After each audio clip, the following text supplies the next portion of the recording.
Assalamualaikum warahmatullahi wabarakatuh. Halo semua, perkenalkan saya Winda Widyaningsi dengan NIM 14014200165 dari Rombel E. Di sini saya akan menjelaskan rangkuman tentang materi topik 1 sampai 7 pada mata kuliah umum Literasi Digital dan Kemanusiaan.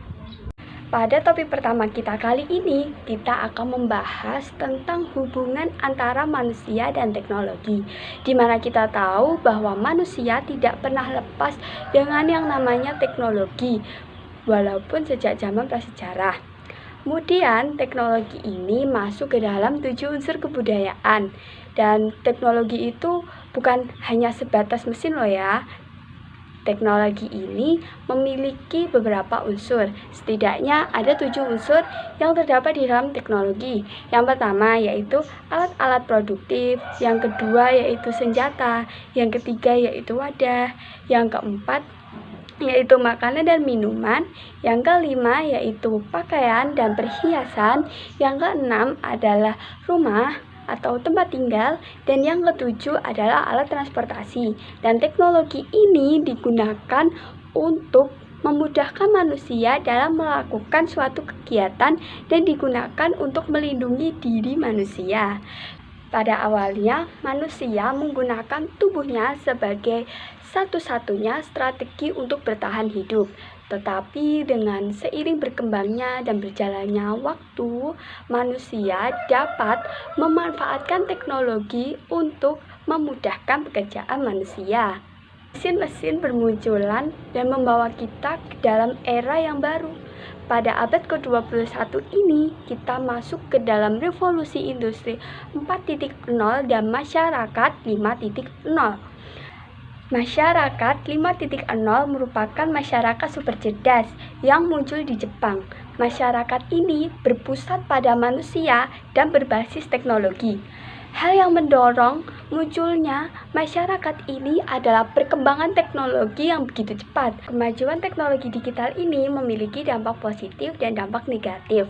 Oleh karena itu, marilah kita pelajari dampak positif dan negatifnya pada materi topik kedua. Manfaat literasi digital di dalam bidang pendidikan. Yang pertama adalah menghemat waktu, sehingga kita dapat lebih mudah untuk mengakses segala informasi tentang pendidikan.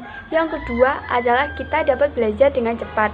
Yang ketiga adalah kita selalu mendapatkan informasi. Yang keempat adalah kita selalu dapat terhubung. Selain dampak positif, juga ada dampak negatif. Dampak negatifnya yaitu seperti yang pertama, dalam keamanan digital, seperti serangan dunia maya, pencurian informasi dan identitas, dan manipulasi data digital. Yang kedua adalah kualitas hidup, seperti lingkungan hidup, masalah mental, dan masalah produktivitas kerja. Yang ketiga adalah pada bidang ekonomi dan politik, seperti pembunuh pekerjaan. Dan pada topik ketiga kita pada kali ini, kita akan membahas tentang IoT atau Internet of Things dan Big Data. IoT atau Internet of Things merupakan sebuah konsep di mana suatu objek yang memiliki kemampuan untuk mentransfer data melalui jaringan tanpa memerlukan interaksi antara manusia ke manusia atau manusia ke komputer. Manfaat utama dari IoT adalah ketercapaian efisiensi, efektivitas, dan konektivitas. Big Data secara singkat merupakan istilah yang digunakan untuk menggambarkan volume data yang besar, baik data yang terstruktur maupun data yang tidak terstruktur. Selanjutnya, pada topik keempat ini kita akan membahas tentang kecerdasan buatan atau artificial intelligence.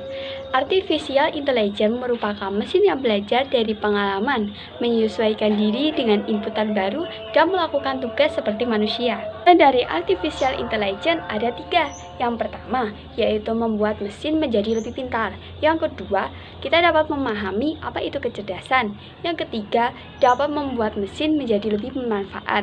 Contoh dari penerapan artificial intelligence yaitu pemecahan suatu masalah, kemudian pengenalan suara, dan lain-lain. Pada topik kelima ini kita akan membahas tentang konsep dan pemanfaatan e-commerce. E-commerce merupakan penggunaan internet dan web untuk transaksi bisnis. E-commerce ternyata sudah banyak memberikan kontribusi bagi dunia perekonomian, seperti munculnya beragam toko online seperti Shopee, Lazada, dan Bukalapak. Dunia digital telah mengubah pola dan metode masyarakat dalam berkomunikasi. Melalui media sosial, masyarakat lebih leluasa mengungkapkan gagasan untuk dapat berbicara dengan orang lain. Bahkan dari ruangan kamar sekalipun, kita dapat berkoneksi dengan dunia luar. Namun, pola yang berubah ini kerap dihadang oleh masalah etika. Hal-hal yang pantang dilakukan di media sosial. Yang pertama yaitu memulai konflik, yang kedua yaitu curhat masalah pribadi, yang ketiga yaitu mengejek orang lain dan menyebutkan namanya, dan yang keempat yaitu menjelekkan orang lain tanpa menyebut nama, yang kelima berbagi foto pesta gila-gilaan, dan yang keenam yaitu bersikap terlalu ekstrim.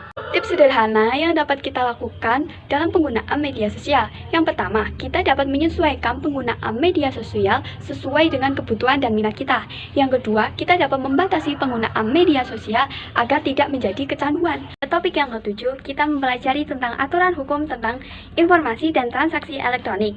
Aturan yang digunakan untuk mengatur bagaimana masyarakat dalam menggunakan teknologi informatika disebut dengan hukum Mayantara. Hukum Mayantara yaitu Undang-Undang Nomor 11 Tahun 2008 tentang Informasi dan Transaksi Elektronik, Undang-Undang Nomor 19 Tahun 2016 tentang perubahan atas Undang-Undang Nomor 11 Tahun 2008. Apabila ada orang yang menghina orang lain di media sosial yang berhubungan dengan internet, maka berlaku Undang-Undang ITE. Sekian yang dapat saya sampaikan. Apabila ada kesalahan, saya mohon maaf yang sebesar-besarnya. Wassalamualaikum warahmatullahi wabarakatuh.